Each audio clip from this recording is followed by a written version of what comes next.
નમસ્કાર સ્ટુડન્ટ્સ, હું દેવાંગ સર આર્યન ક્લાસીસમાંથી ફરી એકવાર તમારા માટે વિડિયો લેક્ચર લઈને આવ્યો છું વિષય ઇકોનોમિક્સ. આજે આપણે એક નવો પાઠ શરૂ કરવા જઈ રહ્યા છીએ. ચેપ્ટર નંબર 5 ઉત્પાદન ખર્ચ અને આવકના ખ્યાલો. આ ચેપ્ટરની અંદર સૌથી પહેલાં આપણે ખર્ચના વિવિધ ખ્યાલો સમજાવો એ ભણીશું. ત્યારબાદ સ્થિર ખર્ચ અને અસ્થિર ખર્ચ તથા કુલ ખર્ચ. ત્યારબાદ સરેરાશ સ્થિર ખર્ચ, સરેરાશ અસ્થિર ખર્ચ. ત્યારબાદ સરેરાશ ખર્ચ અને સીમાંત ખર્ચના આંતર સંબંધો. ત્યારબાદ આવકો વિશે, સરેરાશ આવક, સીમાંત આવક, કુલ આવક. અને આ બધી આવકો પૂર્ણ હરીફાઈમાં અને અપૂર્ણ હરીફાઈમાં આપણે શીખીશું. બરાબર. તો આવા પ્રકારનું એક ચેપ્ટર ઉત્પાદન ખર્ચના ખ્યાલો અને આવકના ખ્યાલો, એના સંદર્ભમાં આપણે ભણીશું. બરાબર. તો સ્ટાર્ટ કરીએ ચેપ્ટર નંબર 5 ઉત્પાદન ખર્ચ અને આવકના ખ્યાલો. બરાબર.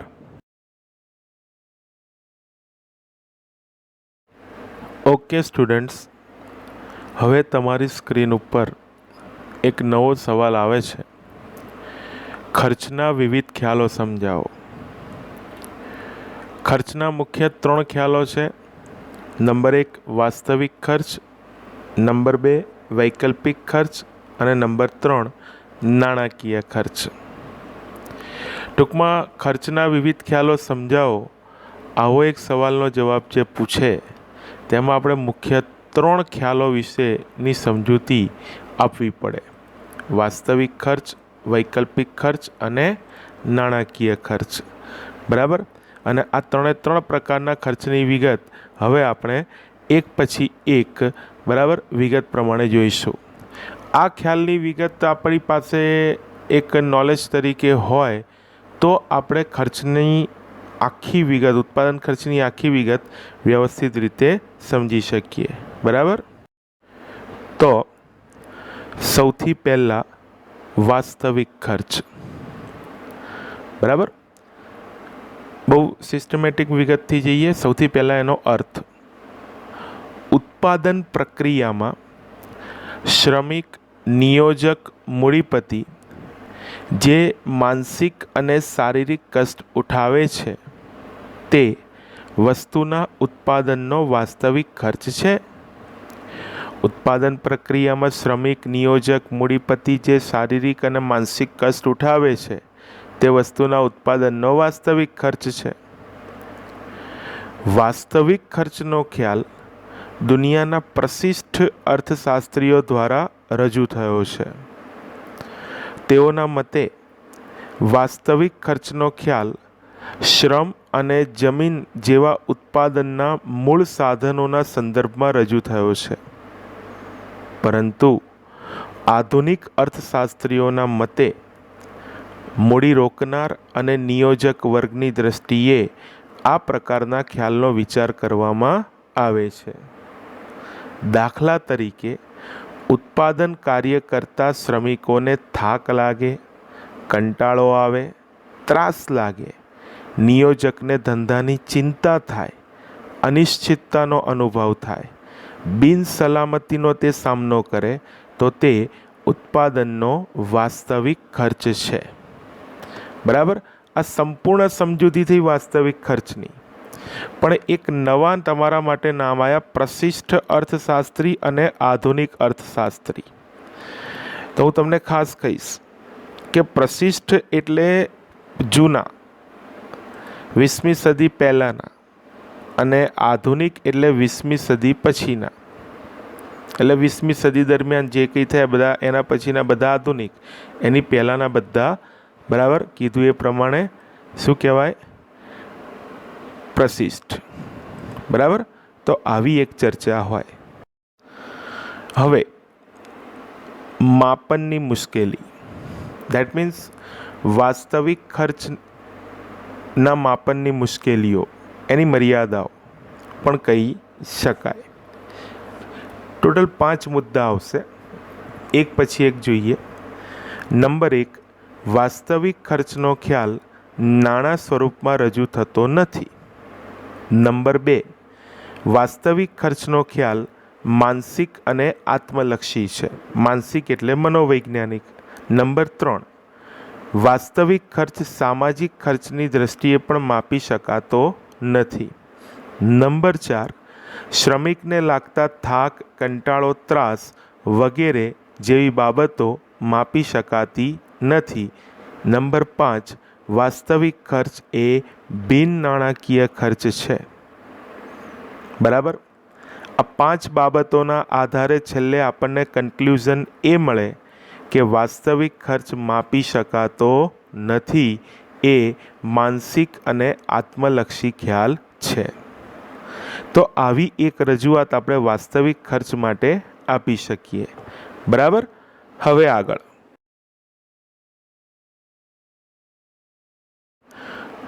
ઓકે. હવે તમારી સ્ક્રીન ઉપર એક નવી વિગત દેખાશે. બીજો ખર્ચનો ખ્યાલ નંબર 2, વૈકલ્પિક ખર્ચ.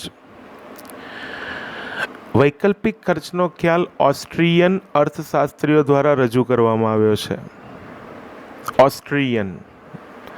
આ પ્રકારના ખર્ચનો ખ્યાલ ઉત્પાદનના સાધનો એક કરતાં વધુ વૈકલ્પિક ઉપયોગો ધરાવે છે તે હકીકત કે બાબત પર આધાર રાખે છે. બરાબર.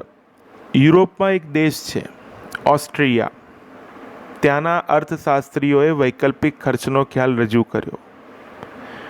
એક અગત્યની બાબત ઉપર આખો ખ્યાલ આધાર રાખે છે કે ઉત્પાદનના સાધનો એક કરતાં વધારે વૈકલ્પિક ઉપયોગો ધરાવે છે.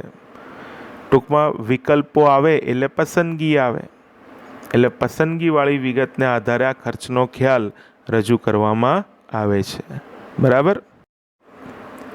તો એક વ્યવસ્થિત અર્થ જોઈ લઈએ એનો. ઉત્પાદનના સાધનોને કોઈ એક કાર્યમાં રોકવામાં આવે તો તે સાધનનો બીજો શ્રેષ્ઠ વિકલ્પ જતો કરવો પડે છે. તો આ જતો કરેલો શ્રેષ્ઠ વિકલ્પ એ જ વૈકલ્પિક ખર્ચ. જુદા જુદા ઉપયોગો હોય એના, એમાંથી એક ઉપયોગને ધ્યાનમાં લઈને આપણે ઉત્પાદનના કાર્યમાં સાધનને રોક્યું તો એનો બીજો શ્રેષ્ઠ વિકલ્પ જતો કર્યો તો પછી એ શું કહેવાય? એ જતો કરેલો વિકલ્પ એ વૈકલ્પિક ખર્ચ કહેવાય. ઉદાહરણ જોઈએ. દાખલા તરીકે ખેડૂતનું વર્તન તર્કબદ્ધ છે. ત્યારે જમીન પર ઉત્પાદન કરવામાં આવે ત્યારે ઘઉંનું ઉત્પાદન થવાથી 5 લાખ રૂપિયા મળે અને ડાંગરનું ઉત્પાદન થવાથી 3,50,000 રૂપિયા મળે. તો ખેડૂત ઘઉંનું ઉત્પાદન કરવાનું પસંદ કરે તો તેણે ડાંગરનું ઉત્પાદન જતું કરવું પડે છે. તો ડાંગરનું જે ઉત્પાદન એણે જતું કર્યું ઘઉંનું ઉત્પાદન પસંદ કરીને, તો પછી એ શું કહેવાય? વૈકલ્પિક ખર્ચ.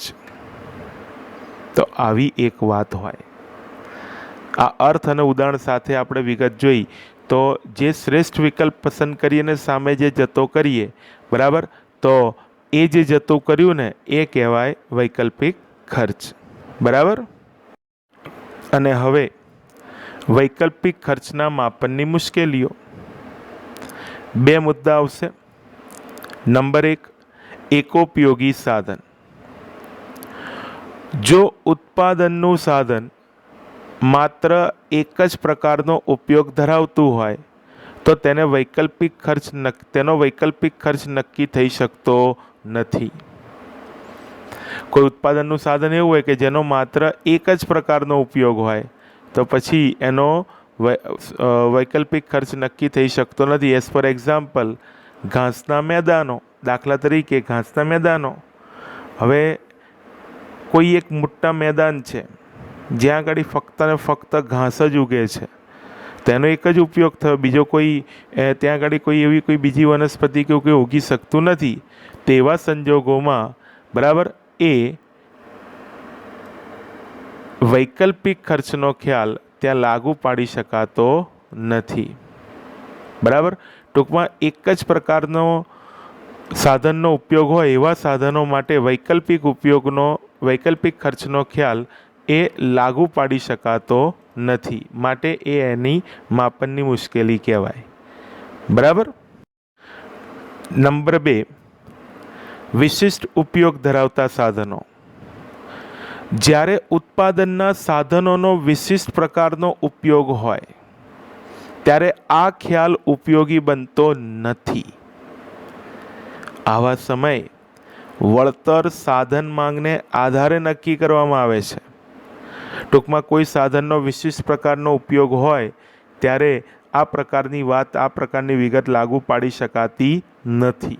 દાખલા તરીકે કોમ્પ્યુટરમાં વિશિષ્ટ આવડત ધરાવતી વ્યક્તિઓ, કૌંસમાં લખ્યું છે તમને આઈડિયા આવે એટલે હાર્ડવેર અને સોફ્ટવેરની જાણકારી ધરાવતી વ્યક્તિઓ અલગ અલગ હોય છે. હાર્ડવેરવાળાને હાર્ડવેરની ખબર હોય, સોફ્ટવેરવાળાને સોફ્ટવેરની ખબર હોય, તો આવા સંજોગોમાં વૈકલ્પિક ખર્ચનો ખ્યાલ એ લાગુ પાડી ના શકાય. આ સિવાય અણુશક્તિનું જ્ઞાન ધરાવતા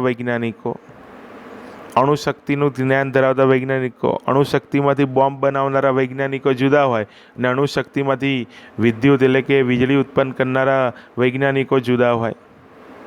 તો આવી એક ચર્ચા હોય. 2 મુદ્દા થયા: એકોપયોગી સાધન ને વિશિષ્ટ ઉપયોગ ધરાવતા સાધનો, જે વૈકલ્પિક ખર્ચના માપનની મુશ્કેલીઓ કહેવાય. આવી વાત. બરાબર. તો અહીંયા વૈકલ્પિક ખર્ચની વિગત પૂરી થાય. હવે આગળ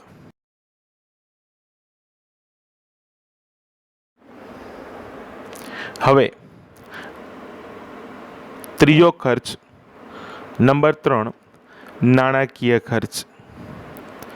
પહેલા અર્થ, બહુ સાદી ને સિમ્પલ વિગત. પહેલા અર્થ: ઉત્પાદન પ્રક્રિયામાં જે ખર્ચાઓ નાણાં સ્વરૂપમાં થતા હોય તો તેને નાણાકીય ખર્ચ કહે છે. આ પ્રકારના ખર્ચનો ખ્યાલ આર્થિક વિશ્લેષણ, ઉત્પાદનનો નિર્ણય, કિંમત નિર્ધારણ વગેરેમાં ઉપયોગી સાબિત થાય છે. ખાસ કરીને ઉત્પાદન ખર્ચ નાણાંમાં વ્યક્ત થાય છે ત્યારે નાણાકીય ખર્ચનો ખ્યાલ ઉપયોગી છે. ટૂંકમાં જે ખર્ચને તમે નાણાં દ્વારા વ્યક્ત કરી શકો એને તમે શું કહી શકો? નાણાકીય ખર્ચ. બરાબર. દાખલા તરીકે પેન બનાવતી ફેક્ટરી છે, એમાં કુલ 1000 નંગ પેનનું ઉત્પાદન કરવામાં આવે છે ત્યારે 50,000 રૂપિયાનો ખર્ચ થાય. તો 50,000 રૂપિયા શું કહેવાય? નાણાકીય ખર્ચ. બરાબર. નાણાકીય ખર્ચ કહેવાય. તો આવી એક વાત હોય. ટૂંકમાં જેને નાણાંમાં વ્યક્ત કરો એ નાણાકીય ખર્ચ કહેવાય. બસ આપણે આ 3 ખર્ચના ખ્યાલમાંથી ત્રણે ધ્યાનમાં લેવાના. પણ જો આપણે ઉત્પાદન ખર્ચને વ્યવસ્થિત ભણવો હોય તો આપણે નાણાકીય ખર્ચને ધ્યાનમાં લઈ અને આગળ વધવું પડે. અહીંયા ખર્ચના વિવિધ ખ્યાલોની વિગત પૂરી થઈ જાય: વાસ્તવિક ખર્ચ, વૈકલ્પિક ખર્ચ અને નાણાકીય ખર્ચ. બરાબર. ઓકે. હવે સ્ક્રીન ઉપર તમને એક કોષ્ટક દેખાશે ઉત્પાદન ખર્ચના વર્ગીકરણ માટે. આગળ વધવા માટે આપણે આ વિગત ધ્યાનમાં લેવી પડે. જુઓ, ઉત્પાદન ખર્ચનું વર્ગીકરણ સમયગાળાના આધારે 2 ભાગમાં આપણે એને વર્ગીકૃત કરી શકીએ: ટૂંકા ગાળાનું ઉત્પાદન ખર્ચ અને લાંબા ગાળાનું ઉત્પાદન ખર્ચ.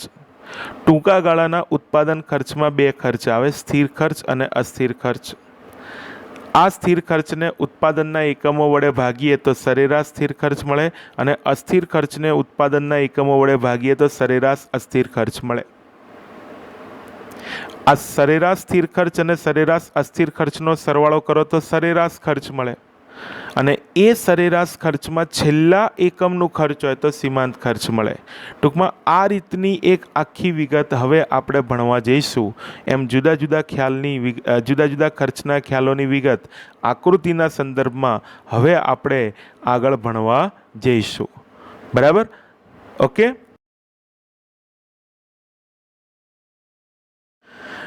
હવે તમારી સ્ક્રીન પર એક પરીક્ષાલક્ષી જવાબ દેખાઈ રહ્યો છે। સ્થિર ખર્ચ અને અસ્થિર ખર્ચ તથા કુલ ખર્ચના ખ્યાલો સમજાવો। જવાબની શરૂઆતમાં પહેલા પ્રસ્તાવના આવે। જોઈએ, ઉત્પાદન ખર્ચ અંગેનું વર્ગીકરણ સમયના ટૂંકા અને લાંબા ગાળા માટે કરવામાં આવે છે। તેમાં સમયના ટૂંકા ગાળા માટે સ્થિર ખર્ચ અને અસ્થિર ખર્ચ એમ બે પ્રકારે વર્ગીકરણ કરવામાં આવે છે। લાંબા ગાળે તમામ ખર્ચા અસ્થિર બને છે। બરાબર। ટૂંકમાં સમયગાળા પ્રમાણે બે પ્રકારે આપણે ખર્ચનું વર્ગીકરણ કરી શકીએ, ટૂંકા ગાળા માટે ને લાંબા ગાળા માટે। ટૂંકા ગાળા માટે કરીએ તો બે પ્રકારના ખર્ચ, સ્થિર ખર્ચ અને અસ્થિર ખર્ચ, અને લાંબા ગાળે તમામ ખર્ચા અસ્થિર બને છે। એવી એક રજૂઆત આપણે પ્રસ્તાવનામાં આપી શકીએ। બરાબર। હવે સ્થિર ખર્ચ। સ્થિર ખર્ચને અંગ્રેજીમાં ફિક્સ્ડ કોસ્ટ કહેવાય। એમાં પહેલાં એનો અર્થ સમયના ટૂંકા ગાળે ઉત્પાદનનું પ્રમાણ વધે, ઘટે કે શૂન્ય થાય, પરંતુ ખર્ચમાં કોઈ ફેરફાર થતો ન હોય તો તે ખર્ચના ખ્યાલને સ્થિર ખર્ચ કહેવાય। સમયના ટૂંકા ગાળે ઉત્પાદનનું પ્રમાણ વધે, ઘટે કે શૂન્ય થાય, પણ જે ખર્ચમાં કોઈ ફેરફાર ન થાય તો તેને સ્થિર ખર્ચ કહેવાય। સ્થિર ખર્ચને ઓવરહેડ ખર્ચ પણ કહે છે। દાખલા તરીકે કારખાનાનું મકાનનું ભાડું, કાયમી કર્મચારીનું વેતન, મિલકત વ્યવસાય વેરો, ઉછીના નાણાંનું વ્યાજ, વીમા પ્રીમિયમ, લાયસન્સ ફી વગેરે સ્થિર ખર્ચના ઉદાહરણ છે। સ્થિર ખર્ચ માટે મારે છેલ્લે કહેવું હોય તો એટલું જ કહી શકું આપણી સમજણ માટે કે સ્થિર ખર્ચનો ખ્યાલ બરાબર એ ઉત્પાદન સાથે સંકળાયેલો નથી। ઉત્પાદન થાય કે ના થાય આ ખર્ચ તો કરવો જ પડે। જેમ કે તમે ઉદાહરણ જુઓ તો એક ખર્ચ એવા છે કે ઉત્પાદન થાય કે ના થાય ખર્ચ કરવો જ પડે। મકાનનું ભાડું આપવું જ પડે, કાયમી કર્મચારી હોય એને વેતન આપવું જ પડે, બરાબર। ઉછીના નાણાં લીધા હોય વ્યાજ ચૂકવવું જ પડે, વીમા પ્રીમિયમ, વીમો લીધો હોય તેનું પ્રીમિયમ ચૂકવવું જ પડે, એ ભલે ઉત્પાદન થાય કે ના થાય। એટલે આવી એક ચર્ચા હોય। બરાબર।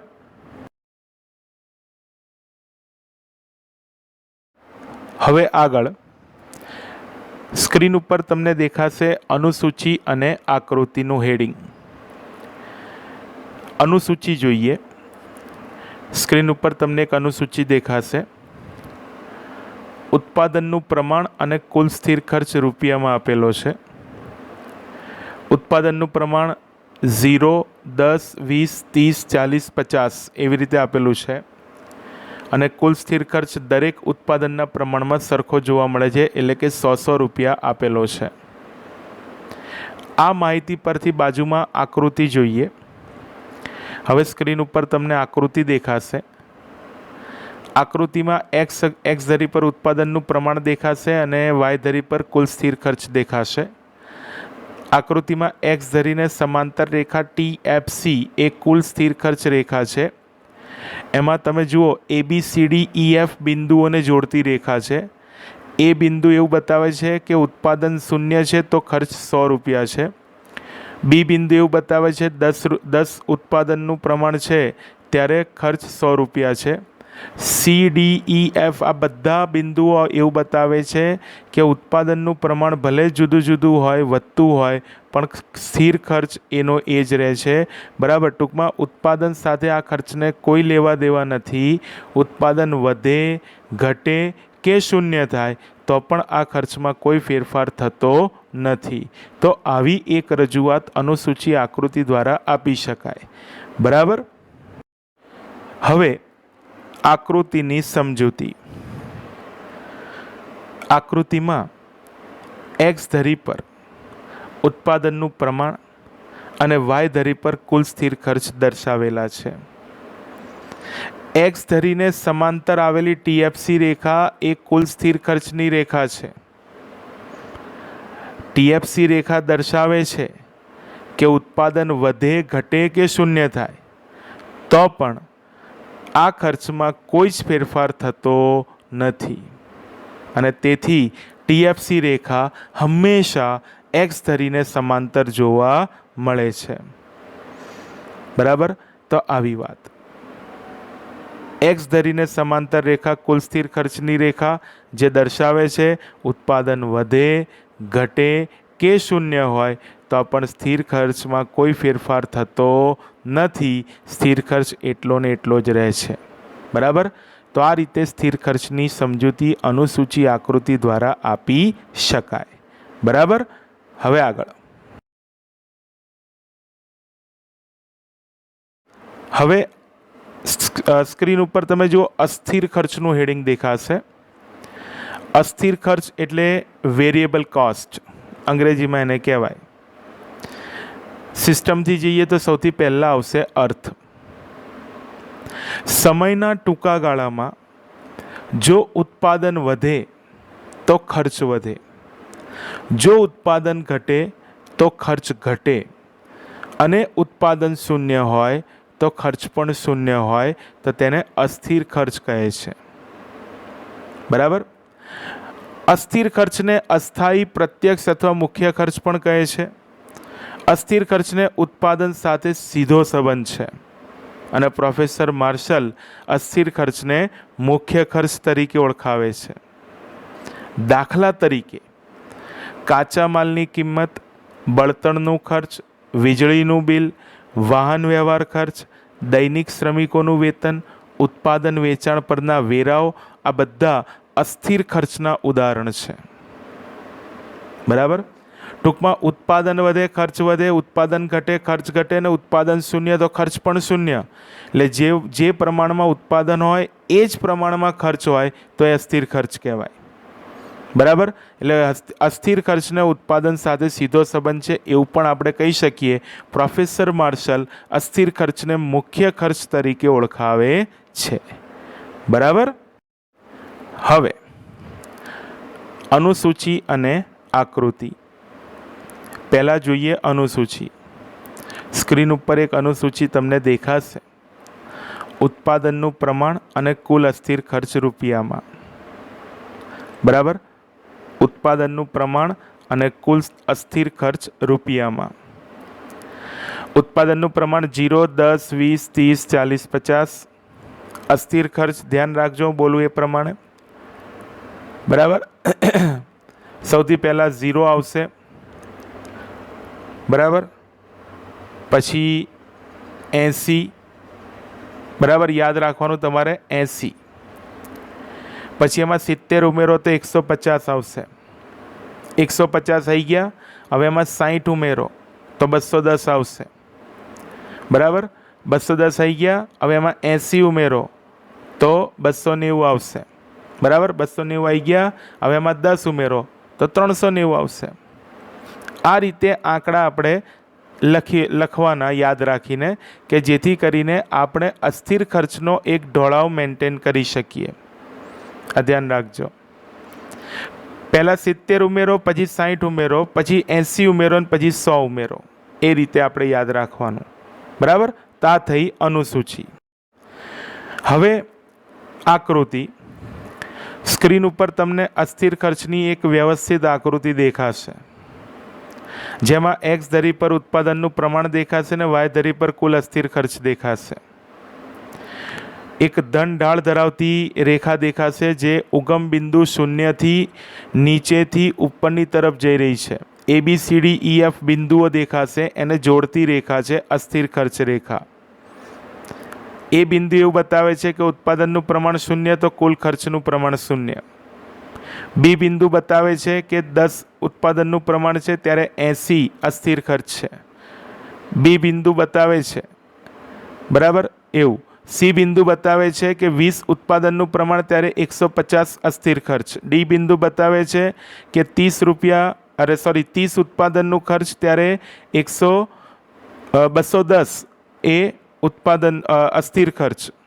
બરાબર, ઈ બિંદુ બતાવે છે 40 ઉત્પાદનનું પ્રમાણ ત્યારે 290 અસ્થિર ખર્ચ એફ બિંદુ બતાવે છે 50 ઉત્પાદનનું પ્રમાણ, ત્યારે 390 અસ્થિર ખર્ચ. બરાબર. આ રીતે એક વ્યવસ્થિત આકૃતિ દોરી અને આપણે અસ્થિર ખર્ચની રજૂઆત આપીએ. બરાબર. હવે આકૃતિની સમજૂતી આવશે. તો સમજૂતી: ઉપરોક્ત આકૃતિમાં એક્સ ધરી પર ઉત્પાદનના એકમો અને વાય ધરી પર કુલ અસ્થિર ખર્ચ દર્શાવેલા છે. ટીવીસી રેખા એ કુલ અસ્થિર ખર્ચની રેખા છે. ટીવીસી રેખા નીચેથી ઉપર ડાબેથી જમણી તરફ જતી ધન ઢાળવાળી રેખા છે, જે ઉત્પાદન અને અસ્થિર ખર્ચ વચ્ચેનો સીધો સંબંધ બરાબર દર્શાવે છે. ટીવીસી રેખા ઉગમ બિંદુથી જોતા ધનઢાળ ધરાવતી રેખા છે. એટલે આ રીતની રજૂઆત આપી શકાય. કેમ ધનઢાળ ધરાવે છે આ રેખા, અસ્થિર ખર્ચની રેખા? કારણ કે અસ્થિર ખર્ચને ઉત્પાદન સાથે સીધો સંબંધ છે. ઉત્પાદન વધે, ખર્ચ વધે. બરાબર. ઉત્પાદન ઘટે, ખર્ચ ઘટે. ઉત્પાદન શૂન્ય, ખર્ચ પણ શૂન્ય. માટે અસ્થિર ખર્ચની રેખા એ ધન ઢાળ ધરાવતી રેખા છે. તો આવી સમજૂતી સાથે અસ્થિર ખર્ચનો ખ્યાલ શું થાય? પૂરો થાય. બરાબર. હવે સ્ક્રીન પર હેડિંગ દેખાશે, કુલ ખર્ચ, ટોટલ કોસ્ટ. પહેલા અર્થ: કુલ સ્થિર ખર્ચ અને કુલ અસ્થિર ખર્ચના સરવાળાને કુલ ખર્ચ કહે છે. એક ઇક્વેશન જોઈએ ગણિતની ભાષાની જેમ. ટીસી બરાબર ટીએફસી વત્તા ટીવીસી, જ્યાં ટીસી બરાબર ટોટલ કોસ્ટ એટલે કે કુલ ખર્ચ, ટીએફસી બરાબર ટોટલ ફિક્સ્ડ કોસ્ટ એટલે કુલ સ્થિર ખર્ચ, અને ટીવીસી બરાબર ટોટલ વેરિયેબલ કોસ્ટ, કુલ અસ્થિર ખર્ચ. બરાબર. તો કુલ ખર્ચ એટલે કુલ સ્થિર ખર્ચ અને કુલ અસ્થિર ખર્ચનો સરવાળો, એવી આપણે રજૂઆત આપી શકીએ. અને આ ગાણિતિક સ્વરૂપમાં રજૂઆત આપવાથી તેની સ્પષ્ટતા વધે છે. બરાબર. તો આવી એક વાત.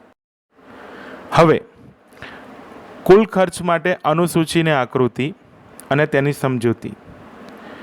સૌથી પહેલાં સ્ક્રીન ઉપર તમને અનુસૂચિ દેખાશે. જુઓ, અનુસૂચિમાં 4 કોલમ છે.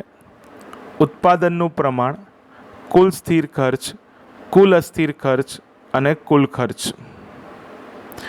ઉત્પાદનનું પ્રમાણ 0, 10, 20, 30, 40, 50. કુલ સ્થિર ખર્ચ બધામાં સરખું 100 રૂપિયા. કુલ અસ્થિર ખર્ચ હમણાં જ આપણે આગળ જે શીખ્યા છે તે જ. બરાબર. કે સૌથી પહેલાં કુલ અસ્થિર ખર્ચ શૂન્ય રહે. બરાબર. પછી 80, એમાં 70 ઉમેરીએ તો 150, એમાં 60 ઉમેરીએ તો 210. બરાબર. 80 ઉમેરીએ તો 290, 10 ઉમેરીએ તો 390. અને છેલ્લા કોલમમાં આપણે કુલ સ્થિર ખર્ચ અને કુલ અસ્થિર ખર્ચનો સરવાળો કરવાનો. 100 વત્તા 0 100, 100 વત્તા 80 180, 100 વત્તા 150 250, 100 વત્તા 210 310, 100 વત્તા 290 390 ને 100 વત્તા 390 તો 490. આ રીતની અનુસૂચિ બને. બરાબર. અને એ અનુસૂચિ જે આપણે જોઈ એના સંદર્ભમાં આકૃતિ જુઓ. આકૃતિ એક્સ અક્ષ પર ઉત્પાદનનું પ્રમાણ ને વાય ધરી પર ખર્ચ રૂપિયામાં આપેલો છે. એક્સ ધરીને સમાંતર ટીએફસી રેખા કુલ સ્થિર ખર્ચની રેખા કહેવાય. અને ઉગમ બિંદુથી ઉપરની તરફ જતી ટીવીસી રેખા એ કુલ અસ્થિર ખર્ચની રેખા કહેવાય. અને એ સિવાય બીજી એક અન્ય ટીસી રેખા છે, જે નીચેથી ઉપર જતી રેખા છે, ધનઢાળવાળી રેખા છે, એ કુલ ખર્ચની રેખા કહેવાય. બરાબર. આ રીતે જુદા જુદા બિંદુઓ મેળવી 1 બાય 1 આપણે આકૃતિમાં આ 3 રેખાઓ બતાવી શકીએ એક સાથે. પણ છોકરાઓ ધ્યાન રાખજો, 1 બાય 1 દોરજો. પહેલાં કુલ સ્થિર ખર્ચની રેખા, તે આખી રેખા દોર નાખો. પછી કુલ અસ્થિર ખર્ચની રેખા અને પછી કુલ ખર્ચની રેખા, એમ 1 બાય 1 દોરવાની. તો આ રીતની આકૃતિ તમે દોરી શકશો. બરાબર. અને છેલ્લે સમજૂતી. ઉપરોક્ત આકૃતિમાં એક્સ ધરી પર ઉત્પાદનના એકમો, વાય ધરી પર ખર્ચ રૂપિયામાં દર્શાવેલો છે. એક્સ ધરીને સમાંતર આવેલી રેખા TFC એ કુલ સ્થિર ખર્ચની રેખા છે, જ્યારે TVC એ કુલ અસ્થિર ખર્ચની રેખા છે અને TC એ કુલ ખર્ચની રેખા છે. TVC રેખા ઉગમ બિંદુથી જ ધનઢાળ ધરાવે છે, એટલે પહેલેથી જ TVC રેખા એટલે કે અસ્થિર ખર્ચની રેખા એ ઉગમ બિંદુથી જ ધનઢાળ ધરાવતી રેખા છે. આ ઓળખ લખવી પડે કારણ કે બે રેખાઓ ધનઢાળવાળી છે, એમાં TVC ઉગમ બિંદુથી જ બરાબર ધનઢાળ ધરાવે છે. તો આવી એક રજૂઆત આપી શકાય. અહીંયા એક આખો સવાલ પૂરો થઈ ગયો. સ્થિર ખર્ચ, અસ્થિર ખર્ચ અને કુલ ખર્ચના ખ્યાલો. સ્થિર ખર્ચ, અસ્થિર ખર્ચ અને કુલ ખર્ચના ખ્યાલો આપણે આવી રીતે સમજાવી શકીએ. બરાબર. તો હવે આગળ જઈએ.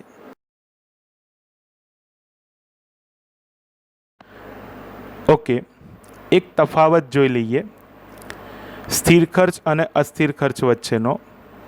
સ્ક્રીન ઉપર એક તફાવત તમારી સામે આવે છે, જુઓ. બરાબર. સૌથી પહેલાં અર્થ. સમયના ટૂંકા ગાળે ઉત્પાદનનું પ્રમાણ વધે, ઘટે કે શૂન્ય થાય પરંતુ ખર્ચમાં કોઈ ફેરફાર ન થાય તો તેને સ્થિર ખર્ચ કહેવાય. સામે સમયના ટૂંકા ગાળામાં જો ઉત્પાદન વધે તો ખર્ચ વધે, ઉત્પાદન ઘટે તો ખર્ચ ઘટે અને ઉત્પાદન શૂન્ય હોય તો ખર્ચ પણ શૂન્ય હોય તો તેને અસ્થિર ખર્ચ કહેવાય. બીજા નામ. સ્થિર ખર્ચને ઓવરહેડ ખર્ચ પણ કહે છે, અસ્થિર ખર્ચને અસ્થાયી પ્રત્યક્ષ અથવા મુખ્ય ખર્ચ પણ કહે છે. રેખા. સ્થિર ખર્ચની રેખા X ધરીને સમાંતર હોય છે, અસ્થિર ખર્ચની રેખા ધનઢાળ ધરાવતી હોય છે. ઉત્પાદન સાથે સંબંધ. સ્થિર ખર્ચને ઉત્પાદનના પ્રમાણ સાથે કોઈ સંબંધ નથી. અસ્થિર ખર્ચને ઉત્પાદનના પ્રમાણ સાથે સીધો સંબંધ છે. ઉદાહરણ: મકાનનું ભાડું, ધેટ મીન્સ કારખાનાનું ભાડું, કર્મચારી એટલે કે કાયમી કર્મચારીનું વેતન, મિલકત વ્યવસાય વેરો, વીમા પ્રીમિયમ, લાયસન્સ ફી વગેરે સ્થિર ખર્ચના ઉદાહરણ છે. કાચા માલની કિંમત, બળતણનું ખર્ચ, વીજળીનું બિલ, વાહન વ્યવહાર ખર્ચ, શ્રમિકોનું એટલે કે દૈનિક શ્રમિકોનું વેતન, ઉત્પાદન વેચાણ પરના વેરા વગેરે અસ્થિર ખર્ચના ઉદાહરણ છે. અને છેલ્લે સરેરાશ. સ્થિર ખર્ચને ઉત્પાદનના એકમ વડે ભાગતા સરેરાશ સ્થિર ખર્ચ મળે અને અસ્થિર ખર્ચને ઉત્પાદનના એકમ વડે ભાગતા બરાબર સરેરાશ અસ્થિર ખર્ચ મળે. આવી એક વાત આપણને આવડવી જોઈએ. બરાબર, ખાસ ધ્યાનમાં રાખવાનું. ઓકે, તો આજના લેક્ચરમાં આટલું રાખીએ. વધુ આગળના લેક્ચરમાં, હવેના પછીના લેક્ચરમાં આપણે ભણીશું. બરાબર, ત્યાં સુધી જય શ્રી કૃષ્ણ.